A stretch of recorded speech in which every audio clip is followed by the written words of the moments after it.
take a trip to Cuba, you can with a virtual trip. Now, a local elementary school did just that. They actually went. We're going to relive their experience and talk to their principal and a student to see what they learned later on in the shows. Right. Now we're going to move along to Cuba. One local elementary school seized the chance to make the trip. Well, 26 students from the Maryland and International Day School went there along with teachers, parents, and some siblings. Well, they just returned from this life-changing trip, and here to tell us all about their adventure, our principal, Mrs. Donawa, and Zora Chapman. Ladies, thank you so much for being here on Great Day Washington. We're happy to be here. I'm sure. Are you both happy to be here? Yes. Good. Thank you very much. Now, what happened from the concept, like, oh, I wonder what it's like in Cuba, to look at us, we're in Cuba? How do you make that connection? Well, we're a Spanish immersion school, and we take our kids every other year to a Spanish-speaking country. And Cuba was on our list for a long time, but was prohibited.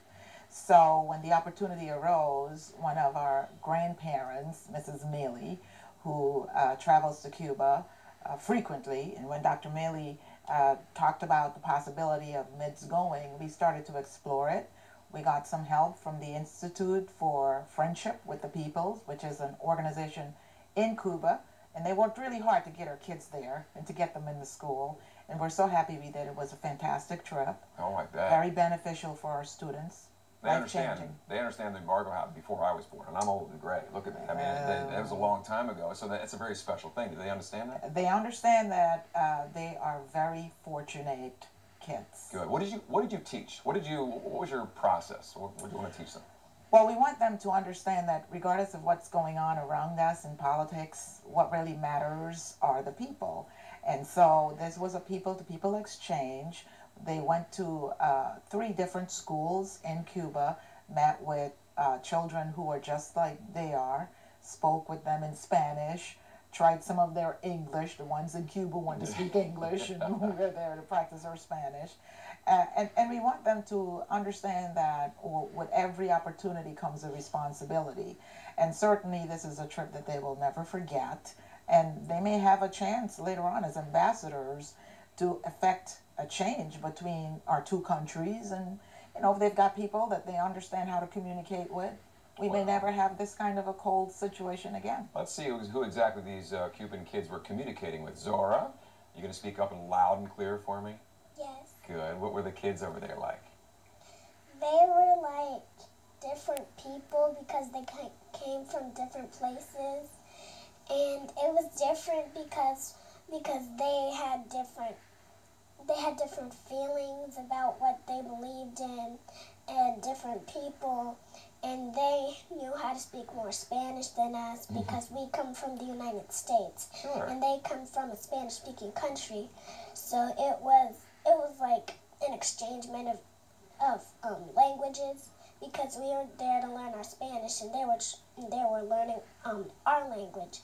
So it was kind of like an exchangement. Good. So you did a little politicking too? No, you didn't do any politicking out there. You were just trying to. Did you eat any food?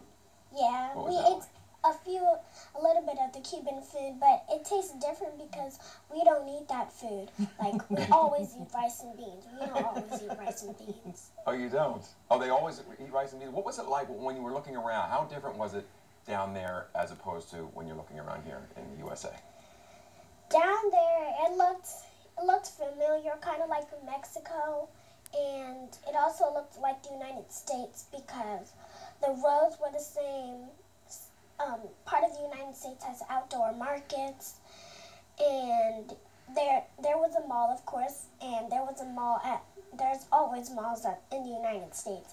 So it was kind of the same and kind of different. Really? How old are you? 7. You're amazing. Look at those people right there. Those people, 99% of those people have not been to Cuba, and you have. You gonna remember this? Yes. Good. Yeah, you're gonna remember it too, right? Oh, yes, I am. Good. Well, thank you very much for sharing the experience. And how about a big round of applause from the rest of the students who are here too. Thank you so much. Thanks for coming into Great Day Washington, and share your next experience with us too, okay? We will. Well done. Thank you, dear. Thank you. All right, sure. Right after the break, we get a taste of the best